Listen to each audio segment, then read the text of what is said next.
안녕하십니까. 김낙곤의 시사 본색입니다. 이번 한 주 동안 쏟아진 뉴스를 통해서 우리 삶과 직결된 시사를 선정해 이슈의 본질을 찾아보도록 하겠습니다.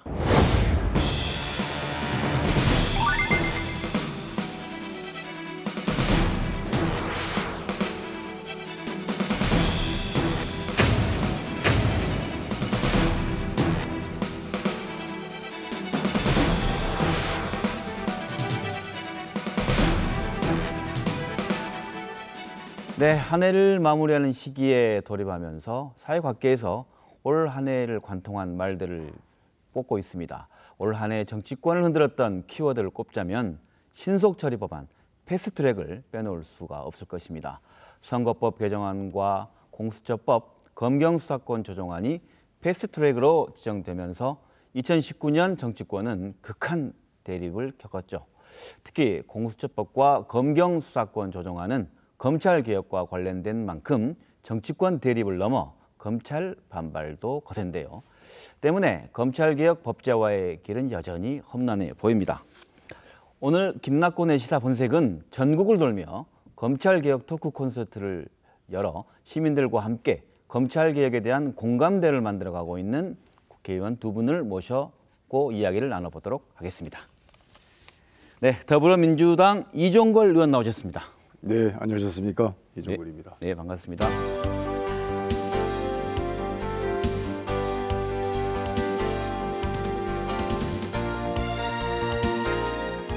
그리고 더불어민주당 박범계 의원 나오셨습니다. 네, 반갑습니다. 안녕하세요. 네, 반갑습니다.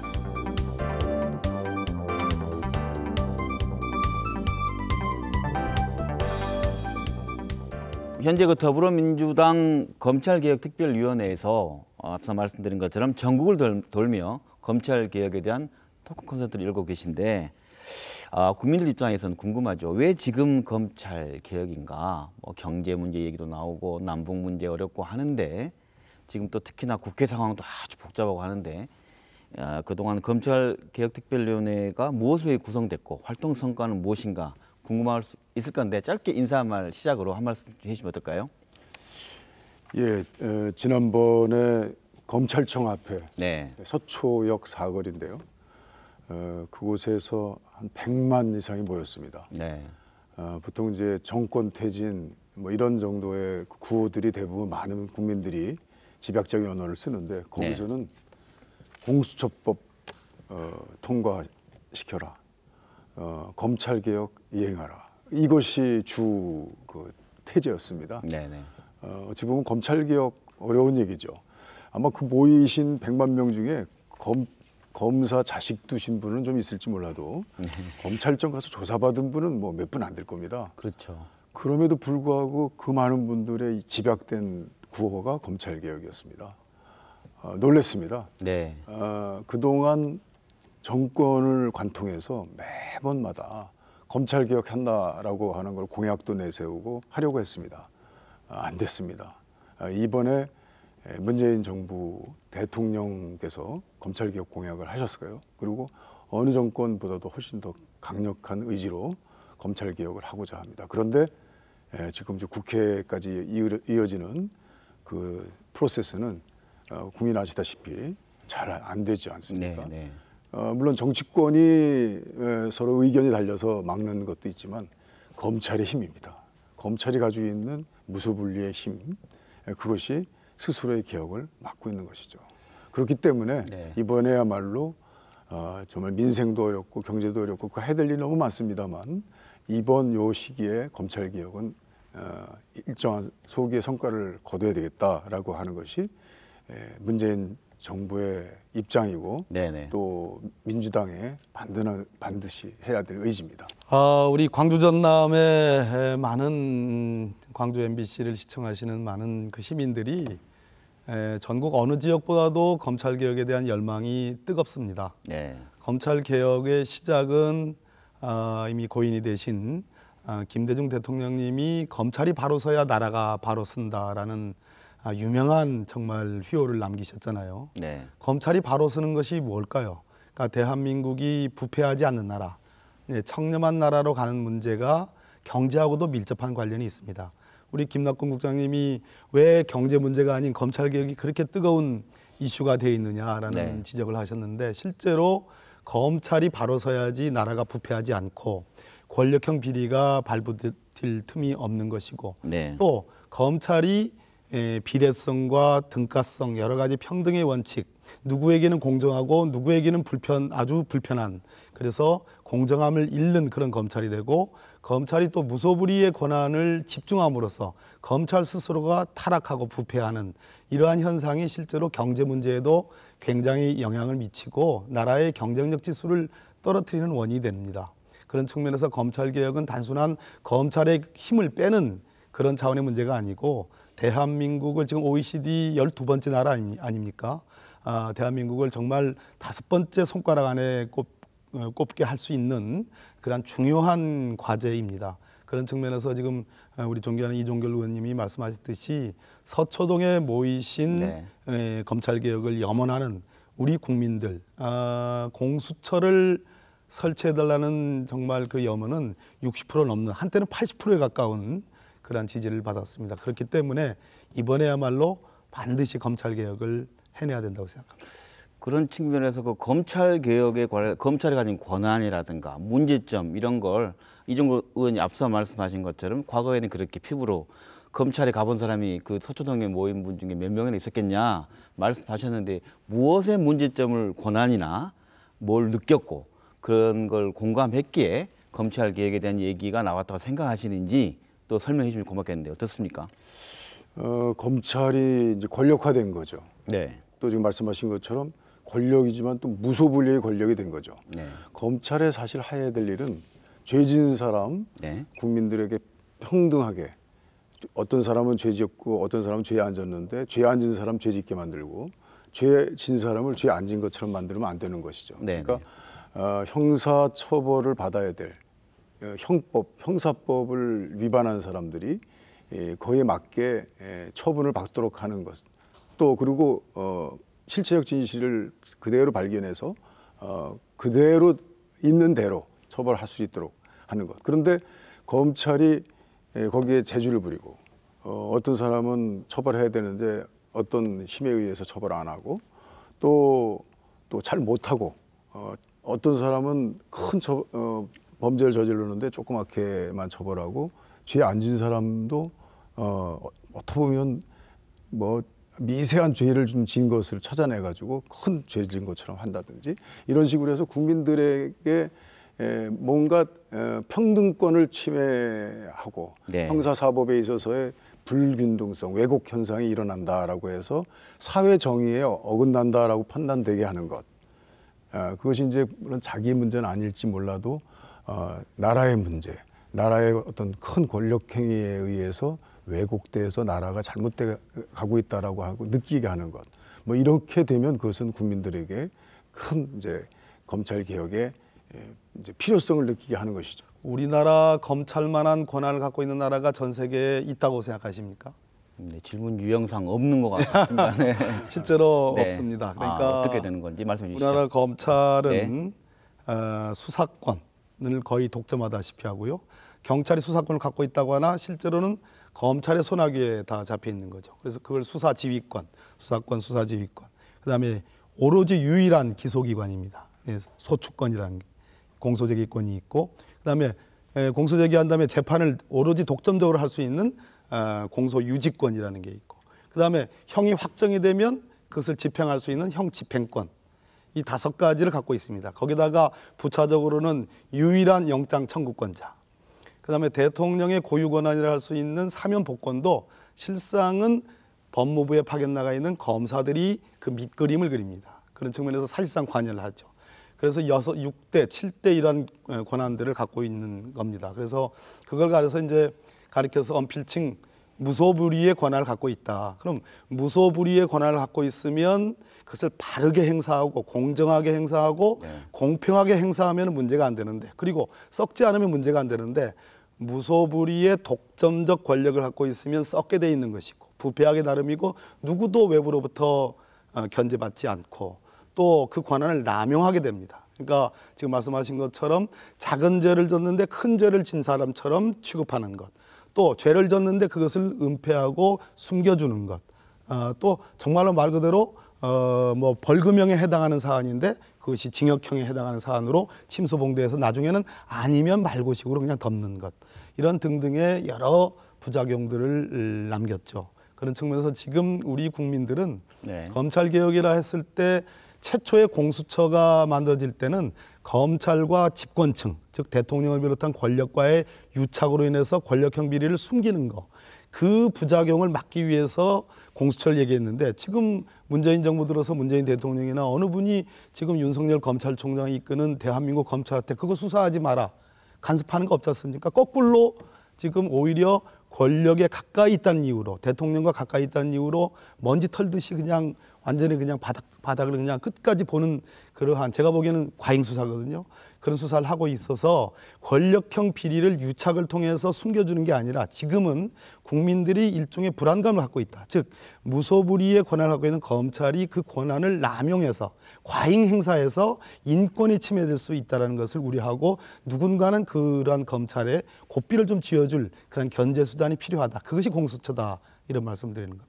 우리 국민이 생각할 때 그런 무소불위의 권력이란 것이 잘 행사되고 그리고 또 권력에 대해서 잘 감시하면 되지 않겠냐라고 뭐 할 것 같은데 국민들 입장에도 국민들이 입는 피해가 구체적으로 있고 그래야만 이것이 문제라고 느낄 것 같은데 국민들이 입는 피해는 좀 무엇이라고 좀 설명해 줄 수 있을까요? 좀 더 구체적으로 얘기해 주신다면. 사법 피해자는 도처에 많습니다. 네. 그러니까 권력형 비리, 권력형 범죄를 은폐하거나 권력형 범죄를 방조하는 그러한 중앙 권력에서 벌어지는 폐해는 워낙 뭐 신문과 방송에 도배를 하니까 국민들이 다 알고 계십니다. 그러나 구체적으로 들어가면 지역과 작은 권력, 작은 정부, 작은 단체 안으로 내려가더라도 얼마든지 중앙 권력에서 벌어지는 그러한 검찰이 공정하지 않음으로써 가해자가 피해자가 되고 피해자가 가해자가 되는 사례는 무수히 많습니다. 전국에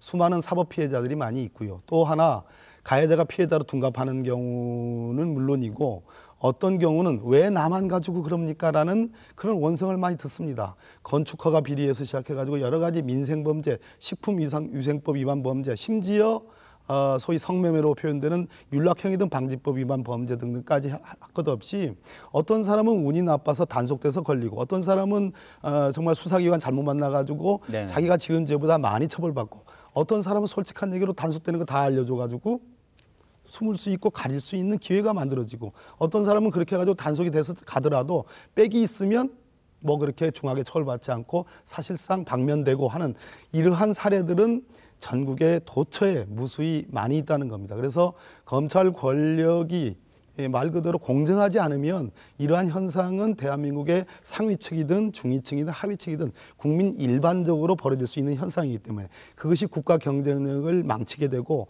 국민들의 건전한 근로의식을 상당히 어렵게 만듭니다. 내가 일해서 뭐해? 뭐 일해봤자 뼈 빠지게 일해봤자 내가 제대로 된 수입을 얻을 수도 없고 또 그것을 내가 어떤 기회를 좀 받으려고 하는데 나는 기회가 없어. 어떤 빽 좋은 사람, 운 좋은 사람이 기회를 다 채가고 그 사람은 반칙을 해도 용서받는 것. 뭐 이런 것들이 국민 일반의 보편적인 정서로 깔려 있죠. 그래서 이 부분을 개선하지 않으면 국가의 경쟁력이 높아지지 않는 건데 그 부분 개선의 가장 중요한 부분이 검찰개혁이라는 겁니다.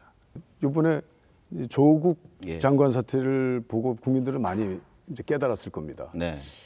조국 장관을 좋아하는 분도 있고 또 조국 장관이 잘못됐다고 생각하는 분도 있었고 또 그 사이에 이랬다가 저렇게 변하는 분도 있었을 것입니다. 그런데 뭔가 그 당시에 대통령이 임명한 윤석열 총장을 필두로 하는 이제 검찰이 어떤 일을 해야 되는가라고 하는 일이 있어서 뭔가 불편하게 국민들은 느꼈어요. 그래서 그 서초동에 만난 100만 명이 대부분 조국 보호 뭐 이런 얘기도 조국 수호, 조국 수호라는 것도 하나 있었습니다. 그 5명 일가족이 이렇게 될 겁니다. 그 동생도 다른 사안으로 구속도 되고 부인도 구속이 됐습니다. 그런데 그 검찰에 동원된 특수부 검사, 그래도 이 검찰 한 2,400명 정도에다가 검찰 수사관 한 5,000명, 한 7천 명이 좀 넘는 검찰 조직의 수사 인력의 가장 핵심이고 또 중심적인 분들이 이제 특수부라고 그러지 않습니까? 네. 지금은 이제 이름이 많이 많이 사라졌습니다만 반부패 수사부로 네, 바뀌었는데요. 그렇죠. 거기에 특수부 검사 한 40명, 그리고 수사관 한 260명, 한 300명 정도가 2달 동안 그 조국 일가족 5명을 뒤졌습니다. 뭐 그냥 완전 신상털기, 먼지털이까지 다 했다고 이제 이러는데요. 네. 나와 있는 내용이라고 하는 건 뭐 복잡하게 나와 있습니다만 제가 보기에는 처음에 조사했던 사람들의 그 기류랄까요? 그러니까 표창장이나 기타 서류 위조, 그 다음에 그 사모펀드라는 거를 뭐 자본시장법 위반한 몇 개 내용, 네네. 그 다음에 이제 막 신상털기 하다 보니까 160만 원을 2번 연구원한테 줄 걸 안 줬다고 해가지고 한 10년 동안 320만 원의 횡령을 했다는 게 이렇게 나와 있습니다. 그게 전부입니다. 지금 이거는 아무리 봐도 이거는 좀 형평에 어긋난 거였습니다.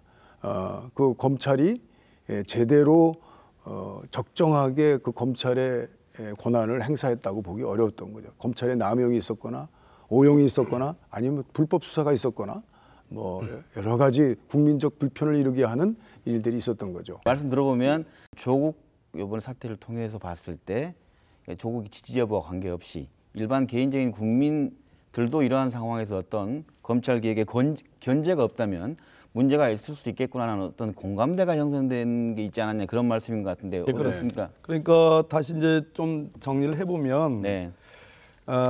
최초의 압수수색 전국적으로 30여 곳 가까운 대대적인 압수수색의 네. 규모와 장소, 횟수와 일시 그리고 동원된 검사의 숫자와 수사관의 숫자로 볼 때 소위 박근혜 전 대통령과 최순실의 국정농단 수사 이상급이었죠. 그리고 그 시점이 언제입니까? 그러니까 국회에서 국회법, 인사청문회법 등등에 의해서 네. 장관 후보자, 조국 장관 후보자에 대한 인사청문이 언제로 하느냐라는 여야 협상하는 그 과정에서 전격적인 압수수색을 했단 말입니다. 그러니까 검찰 제도도 법률상의 제도고 국회 청문회 제도도 법률상의 제도예요. 네. 그러면 그것이 어느 것이 우선하느냐? 우선하는 건 없습니다. 법률상의 제도이기 때문에 그 가치는 비슷비슷합니다. 그런데 검찰의 수사로 이 국회 인사청문회 제도가 완전히 무력화된다면, 있으나 마나한 존재가 되어버린다면 그것은 검찰권의 과잉이라고 얘기 안 할 수가 없는 겁니다. 그렇지 네. 않겠습니까? 네네. 그 뒤로는 사람들이 국회에서 언제 어떻게 도덕성과 자질과 능력에 대해서 검증하느냐는 건 관심이 아니고 서울중앙지검이 언제 어떻게 압수수색했고 또 압수수색할 건지 또 기소할 건지 또 느닷없이 말 그대로 정경심 교수에 대한 소환 없이 기소한 거 아닙니까? 기소했더니 지금 재판에서 나오는 얘기가 재판장이 뭐라고 그러냐면 최초의 기소장과 지금 기소장이 다른 것이고 그럼 공소장을 변경해야 되는데 그 최초 기소장 이후에 추가적인 압수수색을 했다. 그것은 우리 판례가 우리 법원이 그런 거 하지 마라. 왜냐하면 기소로서 사실상 수사는 거의 다 마무리된 건데 그 뒤에 만약 사람을 그렇게 기소해놓고 딱 목줄을 딱 잰 다음에 압수수색을 해버리면 그것은 왜곡된 증거일 가능성이 높기 때문에 네. 증거 능력이 없다. 이런 판례가 있단 말이에요.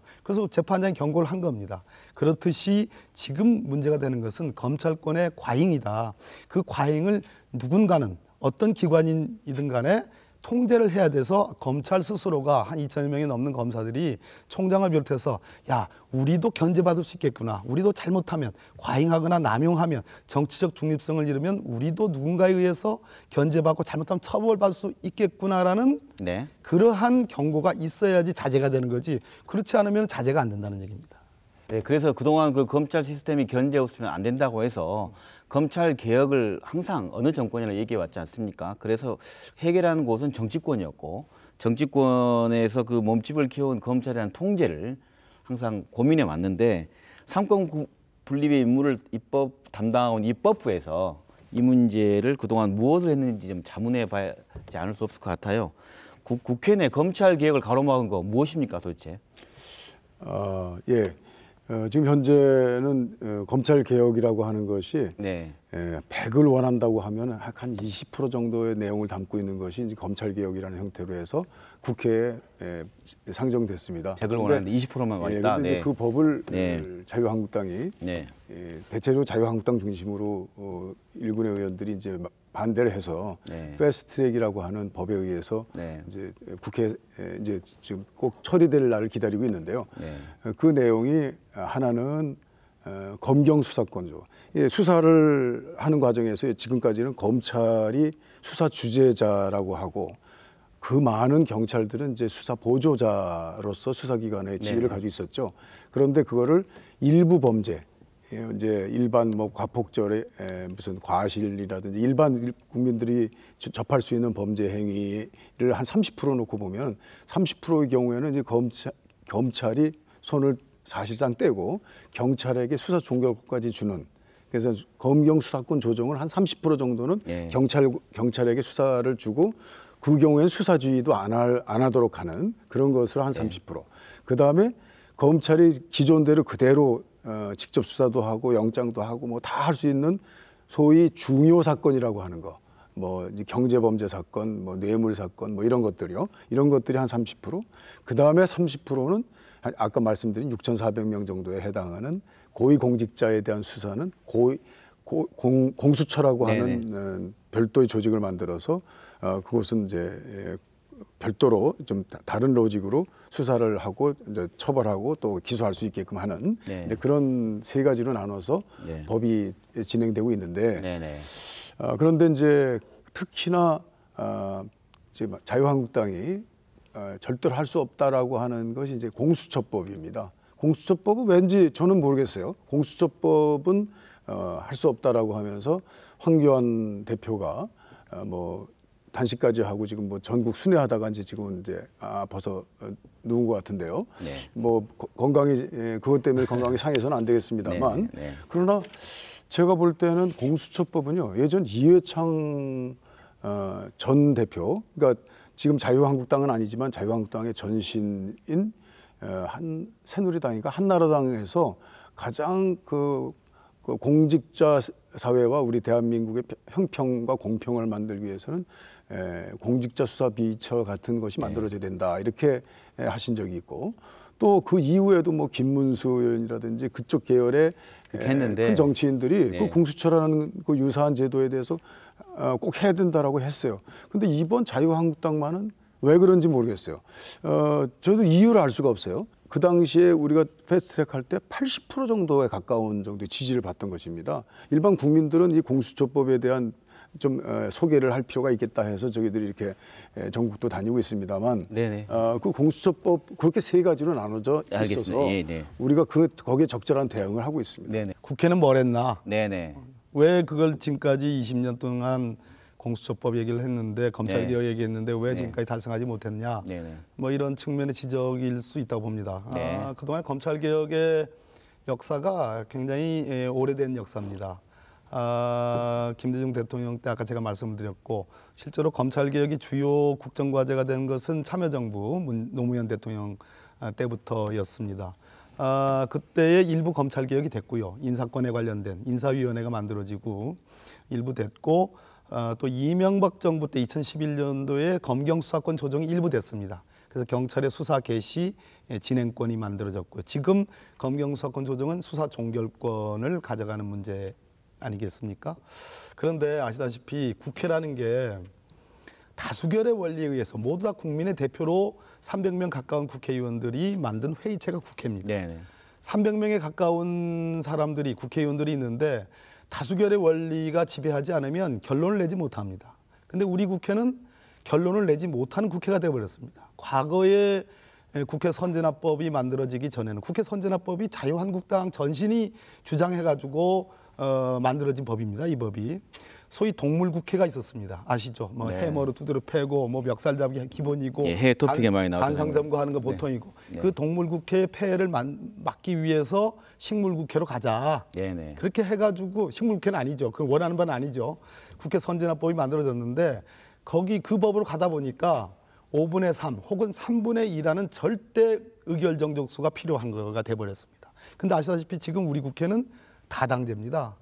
민주당이 네네. 3분의 2나 5분의 3을 갖고 있지 못합니다. 그래서 다른 야 3당과 서로 다수결에 의해서 절대 과반수 5분의 3을 만들었습니다.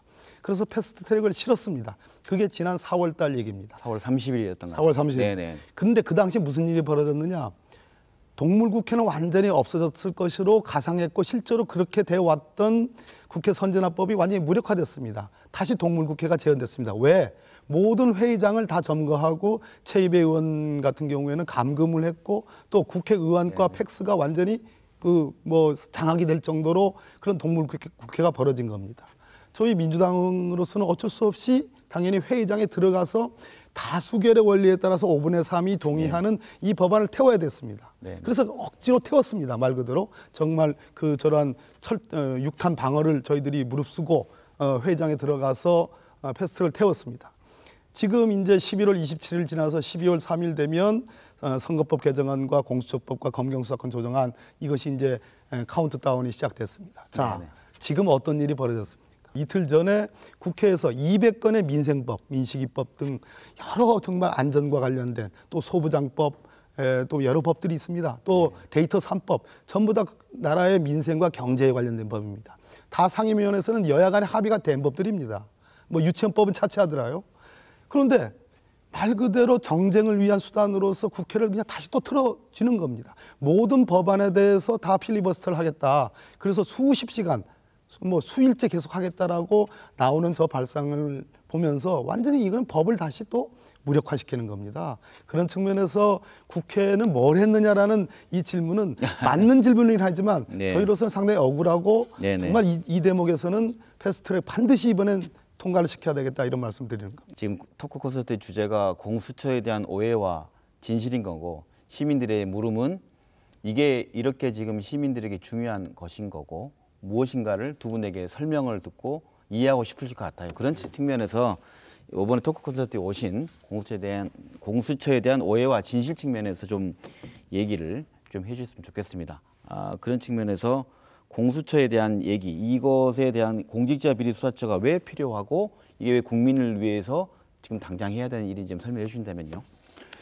예, 이번 조국 장관 사태를 보고도 이제 그걸 느끼셨겠습니다만 100만 명이 넘는 분들의 그 관심이 공수처에 있었습니다. 공직자들의 형평 있는 처벌이라든지 검찰권의 행사가 남용으로 이루어졌기 때문에 또 회피 상태로 이루어졌기 때문에 거기서 되게 모순이 이루어지기 때문에 주로 대상인 대통령, 힘 있는 분이라고 할 수 있는 대통령, 국회의원, 고위공직자, 고위경찰, 검찰, 검사 전부, 판사 전부 뭐 이런 분들에서 다 합해서 한 6,400명에 해당하는 분들에 대한 비리, 뇌물 사건, 그 사람들이 한 행위에 대한 조사 이런 것들을 하는 것이 이제 공직자 수사 비리 조사처라고 하는데요. 그저께 그 법을 이제 사실은 막기 위해서 이 자유한국당은 다시 또 민생입법에 대한 이제 필리버스터부터 시작했습니다. 사실 필리버스터는 4년 전에 제가 원내대표 때 시작을 해봤던 것인데요. 그때와 다르게 이것은 민생법도 막고 또 어찌 보면은 공수처법도 막겠다라고 하는 이제 그 이중의 버퍼를 가지고 있는 이제 작전이 시행된 것 같습니다. 이제 공수처법이 뭐길래 그렇게 꼭 막아야 되는지 과거에 그분들도 주장했던 것이고 그분들이 원하는 내용들이 다 담겨 있었기 때문에 어떤 이유도 제가 볼 때는 자유한국당의 주장은 타당하지 않다 이렇게 생각합니다. 자, 권력형 비리를 검찰과 권력이 유착해가지고 봐준다. 이것은 이미 물 건너간 옛날의 얘기가 돼버렸습니다. 법무부 장관은 대한민국 법률에 의해서 검찰총장에 대한 지휘 감독권이 있습니다. 그러한 법무부 장관조차도 본인을 포함해서 가족들이 아까 말씀드렸듯이 그냥 먼지 털듯이 다 수사했습니다. 권력 유착할 가능성이 없습니다. 이제 남은 것은 검찰에 의한 권력의 남용, 네. 과잉 수사를 누군가는 견제를 할 필요가 있다. 네. 제가 아까 말씀드렸습니다. 네, 네. 근데 그 견제를 하는 기구는 네. 대통령이든 권력층으로부터 독립돼 있고 정치적 중립성이 보장되는 기구여야 된다. 네. 그것이 공수처입니다. 네. 아까 제가 말씀드렸듯이 법무부 장관은 검찰총장을 수사 지휘할 수 있습니다. 근데 공수처장에 대해서 대통령이든 법무부 장관이든 그 누구도 대한민국에 네. 수사 지휘 감독권이 없습니다. 두 번째, 야당 자유한국당은 옥상옥 얘기를 합니다. 네. 근데 지붕이 비가 새고 바람이 들어오면 그 지붕 네. 위에 다시 또 지붕을 하나 만들어야 되는 거지. 네. 지붕이 정상인데 다시 만들자고 하겠습니까? 지금 정상이 아니라는 얘기입니다. 그렇기 때문에 옥상옥 이론은 틀린 것이고 네. 세 번째는 독재기구화된다. 대통령이 네. 공수처를 만들어 가지고 야당을 탄압하는 수단으로 쓴다라는 네. 얘기를 그런 합니다. 얘기도 있죠. 네. 정말 말이 안 되는 소리입니다. 아까 말씀드렸듯이 대통령이든 대통령을 대리하는 법무부 장관이든 공수처장은 물론이고 차장 25명의 공수처 검사들 누구에 대한 지휘권이 없습니다. 완전히 독립돼 있고 아까 말씀하신 것처럼 공수처장 임명도 야당이 반대하는 인물을 대통령이 임명할 수가 없습니다. 그래서 더군다나 공수처 현재 올라가 있는 패스트트랙에 올라가 있는 공수처 안에 규모도 검사가 25명입니다. 25명은 광주지방검찰청이 아닌 그 지청의 규모입니다. 큰 지청은 한 60명, 70명 됩니다. 모든 검사가 아니고 25명만 25명밖에 공수처의 대상인가요? 공수처 검사는 25 대상이 아니라 네. 공수처에서 수사를 하는 검사가 사람분들이, 25명 검사입니다. 네, 네, 그러니까 지청 정도 규모, 작은 지청 정도 규모의 네. 그 공수처를 가지고 무슨 독재 기구를 하며 대상은 야당 의원만 대상이 되는 게 아니라 여당 의원도 대상이 되고 지금 네. 검찰이 수사를 누구를 합니까? 황교안 대표를 수사하는 게 아니고 나경원 원내대표를 수사하는 게 아니라 지금 수사를 누가 합니까? 전부 다 매일같이 나오는 것이 청와대 인사고 심지어 오늘 네. 기사 중에는 제 이름까지 나왔습니다. 네. 제 이름 나오는 건 기가 막혀가지고 제가 뭐 페이스북에도 세상에 아니면 말고식으로 쓰는 게 어딨냐 이런 얘기를 썼는데 네, 네. 그런 측면에서 독재기구로 이것이 만들어질 수 있다는 얘기는 어불성설이다라는 말씀을 드리는 겁니다. 말씀 들어보면 박 의원님 말씀은 공수처에 대한 오해의 핵심적인 내용은 이제 수사 못할 곳이 하나도 없는 검찰이 결국 검찰 자신이 수사받는 형태의 모습을 피하기 위한 이유 외에는 없는 것 같다. 그런 말씀이신가요? 정확한 지적입니다. 예, 잘 정리하셨습니다. 사실 제가 그런 얘기를 했습니다만 예전에 황교안 대표가 검사 시절에 그 리스트에 의혹이 있었습니다. 근데 그 리스트 의혹은 본인이 수사하는 과정에 네. 드러났지만 그것은 무시해버리고 그 조사를 했는데 그 리스트 의혹의 주범이라고 생각했던 그분이 바로 이건희 씨였고 이건희 씨가 어느 떡값을 줬다라고 하는 것이 이제 네. 드러났지만 그것이 또 뭐 수사상 그렇게 큰 쟁점이 되지 않았는데 네. 그것을 고발한 이제 노회찬 의원이 고발했다고 해서 명예훼손으로 해서 처벌을 받고 그걸로 인해서 네. 국회도 그만두게 된 일이 있었던 거죠. 네. 처음 시작하게 되면 그 조사를 사실 했어요. 의혹의 점에서 그 리스트에 해당했던 검사들 많은 분들 중에 한 분이 황교안 검사도 있었고 여러 분이 있었다면 그부터 조사를 했어야 그 전체의 그 꾀가 풀릴 수 있었던 것인데 네. 그걸 조사 안 했다는 것이 이제 문제다라고 지금 지적하고 있지만 만약에 공수처법이 있었다면 그 당시에 있었다면 공수처법에서 그 공수처의 조사관이 그 의혹 있는 네. 그 리스트를 조사하면서 이 문제들은 순서를 잘 맞췄을 것이라고 생각합니다.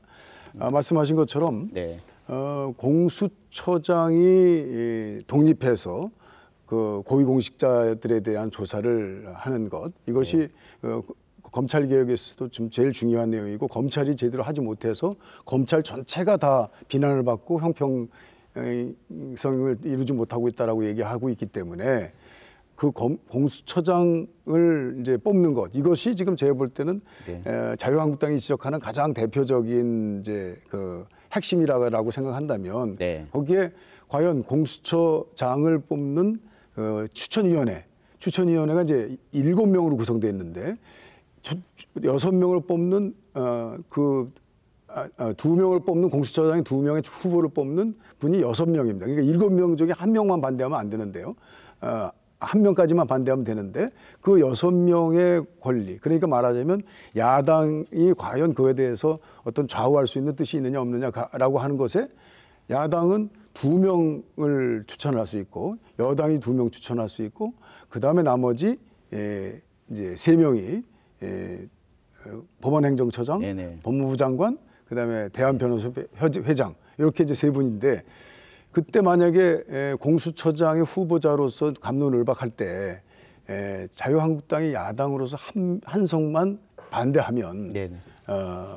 이제 한 명만 더 반대하면 이제 그 비토권을 행사할 수 있지 않겠습니까? 그럴 때 야당 2석이 있잖아요. 그렇기 때문에 제가 볼 때는 야당 2석 중에서 모두 다 반대하고 지금 있는 그 대한변호사협회장이 한 명이 여러 가지 입장을 가지고 이제 그 권한을 행사한다면 대통령이 아무리 하고 싶어도 할 수 없는 그 비토권 행사를 할 수 있는 것이죠. 네네. 그래서 제가 볼 때는 공수처장 추천자 2명을 뽑는 그조차도 야당의 철저한 비토권이 보장되어 있는 구조이기 때문에 야당이 주장하고 있는 거의 유일한 정도의 납득이 갈 만한 그 비토권 문제도 야당이 가지고 있다라고 본다면 이것은 공수처장을 뽑는데 대통령이 무소불위의 힘을 가할 수 없는 것이다라고 하는 네. 그것들을 네, 본다면 네, 반대. 인사 처음에 있어서도 네네. 야당이 주장하고 말씀하시죠. 있는 모든 것들이 네네. 옳지 못하다 이렇게 생각합니다. 그 권력과 검찰이 유착하는 문제는 어느 정도가 해소가 됐습니다. 문재인 대통령이 간섭하지 않고 현실적으로 지금 수사와 관련돼서 매일같이 보도되는 것은 야당 대표들에 대한 기사는 거의 찾아보기가 어렵습니다. 수사되는 것. 뭐 수사를 하는지는 모르겠습니다만은 전부 다 대통령과 대통령 주변 분들에 대한 얘기들이 청와대 사람들에 대한 그리고 심지어 민주당에 대한 그러한 기사가 연일 수사 기사로 나오고 있지 않습니까? 자, 두 번째는 검찰과 경찰 간의 유착이 있을 수 있는 겁니다. 수사권 조정이 이루어져 가지고 우리 이종걸 의원님께서 아까 한 30%의 권한을 추가적으로 경찰에게 주는 것이다라고 설명했는데 그래서 경찰의 힘이 막강해지면 네. 서로 간에 검찰과 경찰이 총을 겨루지 않겠습니까? 네. 총을 겨루는 두 기관이 할 수 있는 것은 총을 쏴서 서로 죽든지 같이 총을 내려놓든지 둘 중에 하나일 겁니다. 네. 제가 보기에는 지금까지는 검찰과 경찰의 지위는 하늘과 땅이었기 때문에 일방적으로 지위 복종 관계였습니다. 네. 경찰이 말 그대로 검찰을 겨냥할 수가 없었습니다. 이제는 앞으로 총을 겨누게 될 겁니다. 그렇게 되면 총을 내려놓을 가능성이 높다.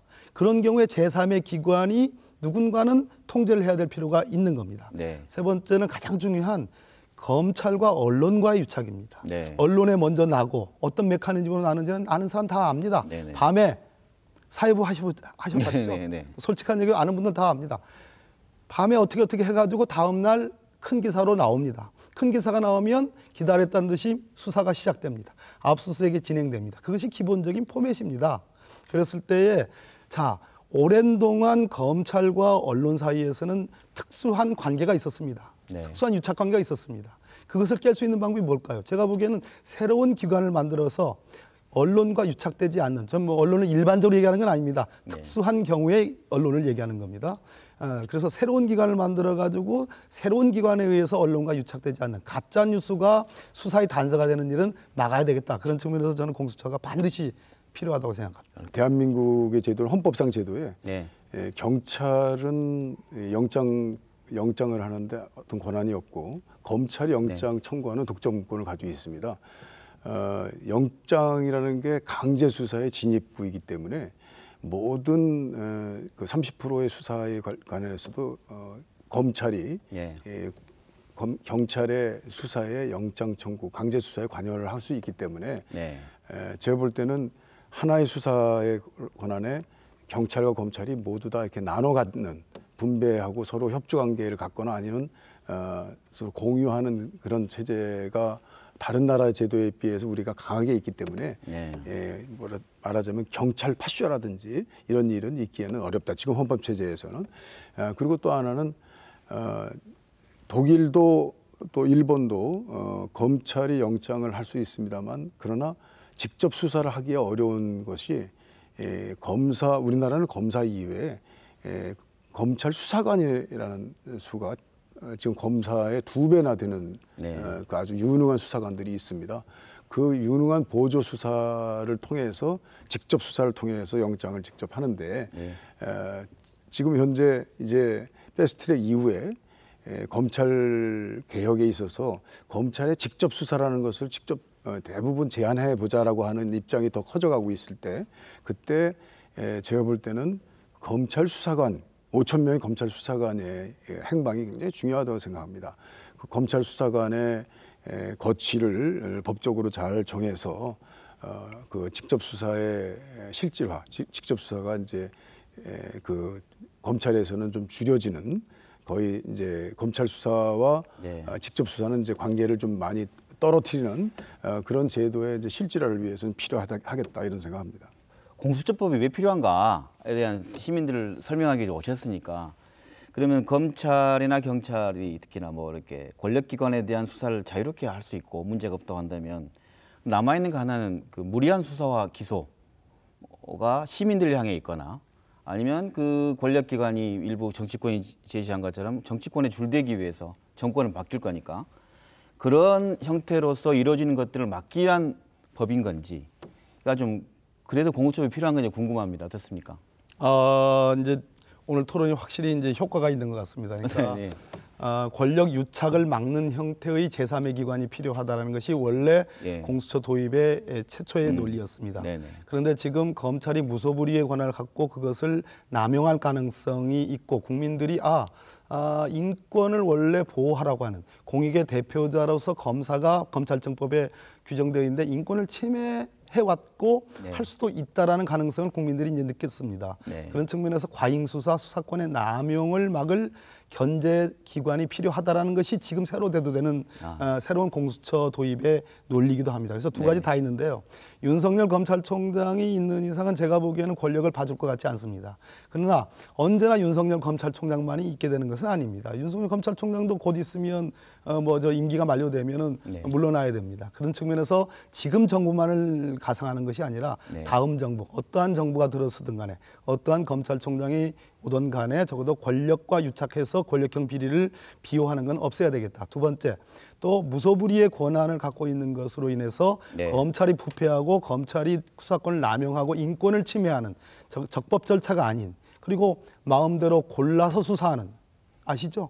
어떤 사람 봐주고 어떤 사람은 안 봐줍니다. 안 봐줘도 보통 안 봐주는 게 아니라 아작을 내서 이런 표현이 방송에 맞는지 모르겠지만 네네. 수사권의 남용이 엄연히 있는 게 현실입니다. 이문정 부장검사가 얘기하는 게 그런 거거든요. 그런 측면에서 입맛대로 골라서 수사하는 것은 막아야 되겠다. 그것을 위한 유효한 통제기관은 공수처라는 얘기를 드릴 수 있는 겁니다. 이렇게 검찰이 세? 전 세계에 무슨 검찰총장이나 검사가 인사가 있을 때 경찰에 신문에 이렇게 대서특필되는 나라는 없지 않습니까? 네. 과연 6,400명 공수처에 두 부류가 있다면 하나는 검사 그 자체일 것입니다. 그리고 또 나머지 이제 고위공직자, 지금 그랜저 검사, 뭐 스폰서 검사, 무슨 여검사, 그 검사 스스로 자기의 채찍을 하는 것은 어렵다는 것이 이루어졌지 않습니까? 김학의 검사의 경우에도 늑장 수사해서 결국 공소시효 다 지나가지고 무죄돼 버렸지 않습니까? 윤석열 검찰총장도 또 이전에 문무일 검찰총장도 공수처는 필요하다. 네. 이렇게 얘기합니다. 그것은 나에게도 나의 조직에게도 채찍을 하겠다라고 하는 그런 정치적 거네요. 의사로 네. 들립니다. 네. 그러나 실제 내면을 보면은 어려울 것입니다. 그렇기 때문에 할 수 없이 이것은 정치권에서 강력한 의지를 가지고 공수처법을 만들어서 아무리 검사가 스스로 한다 하더라도 법을 통해서 해야 된다라고 생각을 합니다. 네. 또 하나는 고위공직자입니다. 대통령 비리도 그렇고 어떤 비리를 지금까지는 윤석열 검찰총장 같으면 지금 하는 거 봐서는 할 것 같습니다. 그러나 모든 검사가 다 그러지 않습니까? 대개 자기보다 높은 권력에 대해서는 허리를 굽히고 검찰권을 남용시킨 사례들이 있습니다. 그렇기 때문에 이 검사 자기 스스로 검사보다 더 힘 있다고 생각하는 사람들에 대한 수사 이것들이 형평성 있게 객관적으로 독립적으로 이루어지는 수사 정의 또 실체적 진실을 위해서는 공수처 수사 비리처가 윤석열 이후에도 지속될 수 있는 법과 제도 이게 공수처법이다 이런 말씀이신 거죠? 그렇습니다. 네, 일정 이런 생각도 듭니다. 검찰이 어떻게 보면 이제 남아 있는 건 자기 잘못에 대해서 경찰이나 이런 그 공권력이 자기 잘못에 대해서 지적받거나 견제받을 수 있는 게 없기 때문에 그렇습니다. 이런 얘기가 필요하다는 생각도 들고 이런 생각도 납니다. 검찰이 수사했는데 3심까지 무죄가 났는데 네. 검사 아무런 문제가 없죠. 예. 과거에 그럴 때 국민이 피해 입는 거 아닙니까? 과거에 비일비재하게 이명박 정부, 물론 그전 정부도 뭐 없다고 볼 수는 없겠지만 네. 이명박 정부와 박근혜 정부에서 아주 네. 특이한 현상들이 있었습니다. 네. 예를 들어서 검사가 무리한 수사를 해가지고 기소했습니다. 네. 지금 말씀하신 것처럼 무죄가 빵빵빵빵 터졌습니다. 네. 대표적인 게 민주당의 박근혜 정부에서 14명의 국회의원들에 대한 선거법 위반으로 기소했는데 네. 거의 다 무죄 나거나 100만 원 이하였습니다. 다 어느 누구도 말 그대로 의원 자격을 상실당한 사람이 없었습니다. 그것을 대표적으로 우병우 수사의 결과라고 우리는 얘기를 합니다. 그런데 네. 그 우병우 사단으로 언필칭 얘기되는 검사들이 박근혜 정부 안에서 그렇게 무죄가 나고 혹은 100만 원 이하의 낮은 형으로 이렇게 처리가 됐는데 그 수사에 책임지는 사람, 징계를 받은 사람은 없을 뿐더러 오히려 우병우 사단이라는 이름으로 승승장구한 사람들이 많이 있습니다. 그런 네, 측면에서 정말로 심각한 문제들이 많이 있다 이런 말씀. 검찰 스스로도 자기들의 문제를 알지만 해결하지 못하는 문제를 법과 제도로 만들어 주어야만 한다는 뜻인 것 같습니다. 지금 공직자 그렇습니다. 수사 비리자 수사법에 대한 두 분의 의견인 것 같아요. 시간이 그래서 향후 이제 어떻게 되나 국민들에게 좀 설명, 검찰 개혁 법안 이렇게 하다 마는 건가 아니면 진행 과정과 향후 과제랄까요? 간략하게 한 말씀 해주신다면 어떻습니까? 네. 우선 이제 패스트트랙에 있는 검경수사권 조정법과 네. 공수처 수사 비리처에 대한 네. 법은 반드시 그것은 이번 국민들에게 안겨져야 된다고 생각합니다. 그래서 자유한국당이 지금 여러 가지 수를 쓰면서 민생법까지 필리버스터하고 그 2단계로 또 필리버스터 하겠다라고 하는 그런 수를 드러내면서까지 이번에 총선 4월 15일까지 막겠다라고 하는 것인데 네. 만약에 총선이 지난다 하더라도 그것은 끊임없이 진행될 것이다라고 하는 것을 분명히 그 국민들한테 의지를 보여야 될 것 같고요. 그러나 총선 전에 이것은 반드시 이루어져야 된다. 그리고 이루어질 것이다라고 생각하고 있습니다. 그리고 이제 그 법 세 개 외에 이번 이후에 그 검찰 개혁에 대해서 국민들이 많이 관심을 갖게 됨으로써 또 다른 검찰 개혁의 과제들이 생겼습니다. 그것이 이제 공수처는 철저히 해야 된다라고 하는 것이고요. 공수처는 수사와 기소를 일부 분리할 수도 있다라고 하는 것에 대해서 좀 더 의지를 가지고 수사와 기소를 통합한 별도의 수사기관으로 하는 것이 좋겠다는 생각입니다만 일반 검찰의 중요 사건, 네. 그 경제 사건이라 하더라도 그것에 직접 수사를 완화시키면서 그러니까 지금 현재 검찰에 딸려 있는 검찰 수사관 5천 명의 검찰 수사관들의 거취 문제도 개혁법 속에 포함됨으로써 검찰이 직접 수사의 전면에 나서는 것보다는 2차적 수사권을 가지면서 영장 청구권이나 이런 것들을 행사함으로써 네. 경찰과 검찰의 보다 더 나은 업무의 전환과 공유 이것이 이번 검찰 개혁의 내용이 돼야 되겠다 이런 생각하고 있습니다. 어떻습니까? 난망할 것 같은데, 네. 국회만 생각하면 정말 예. 뭐 잠이 안 올 상황인데요. 지금 4월 달에 패스트트랙을 태울 때에 소위 교섭단체의 구성이 달라졌습니다. 예. 민주당과 자유한국당 그대로인데 아시다시피 이 민평당이 갈라졌고요. 바른미래당이 사실상 갈라졌습니다. 그때의 5분의 3에 동의했던 그 구조가 현재까지 유지되는지가 다소 의문입니다. 그러나 네, 네. 저희 민주당으로서는 최선을 다해서 이 연동형 비례대표제, 준연동형 비례대표제죠. 지금 얘기 나오는 게를 내용으로 하는 선거법 개혁과 그다음에 지금 오늘 얘기했던 공수처와 검경수사권 조정의 사법개혁안 이 두 가지가 있는데 147명의 국회의원을 이제 모아야 됩니다.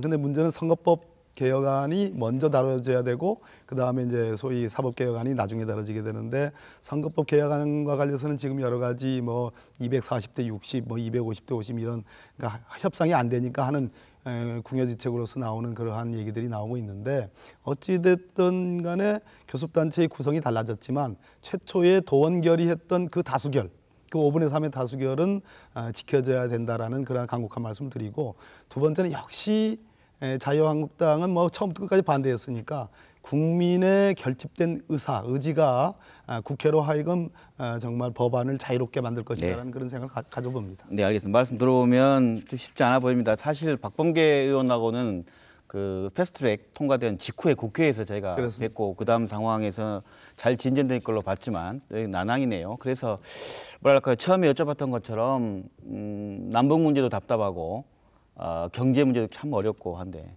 검찰 개혁까지 하면서 이렇게 힘들게 하냐라는 국민 생각도 있을 수 있을 것 같아요. 그래서 마지막으로 이번 정부의 그 사법 개혁 성공이 왜 이렇게 필요하다 어떤 마무리 발언으로 시도민들에게 좀 호소하신 말씀 오늘 듣도록 하도록 하겠습니다.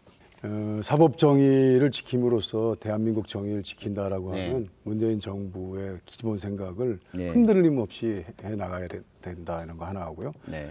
그리고 지금 이제 경제가 어렵지 않습니까? 민생도 어려운데 민생과 관계 없는 것처럼 오해하실 수가 있는데 사법 정의라는 것이 잘 지켜짐으로써 시장의 정의도 쓰고 네.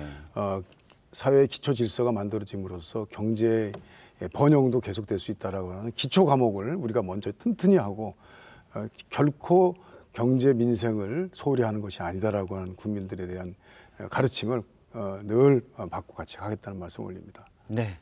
경제를 활성화시키는데 공정한 잣대가 만약 없게 되면 어느 누가 경제적으로 열심히 일하려고 하겠습니까? 네. 어느 누가 기업을 살리려고 노력하겠습니까? 그런 측면에서 고 김대중 대통령께서 하신 검찰이 바로 서야 나라가 바로 선다는 것은 단순한 정의, 사법적 정의를 더 넘어서서 경제를 제대로 살리는 길이기도 합니다. 다음 대통령 선거에서 또 대통령의 1호 공약이 앞다투어 검찰을 개혁한다라는 공약이 나오는 그러한 대한민국은 정말 제가 보기에는 미래가 없는 대한민국입니다. 그래서 문재인 정부 집권 중간을 지났는데 정말로 이번에는 검찰개혁이라는 말이 다시 나올 수 없도록 틀림없이 공수처 도입, 검경수사권 조정이 제대로 이루어지기를 진짜 소망합니다.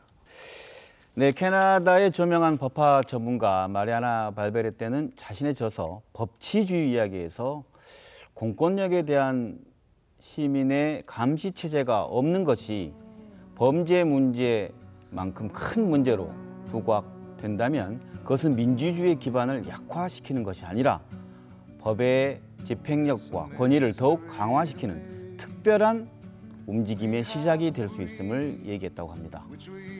뭐랄까요? 권력기관이 시민에 의해 통제를 받는 것이 정말 중요한 일이다라고 느끼는 사람이 많아지는 사회를 법치주의의 실현의 어떤 발전 단계로 본 것입니다.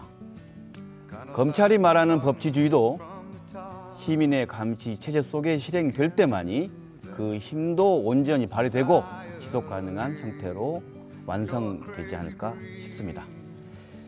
김낙곤의 시사분석 이번 주 내용은 여기까지 마치겠습니다. 시청자 여러분 고맙습니다. 네, 감사합니다. Crazy indeed.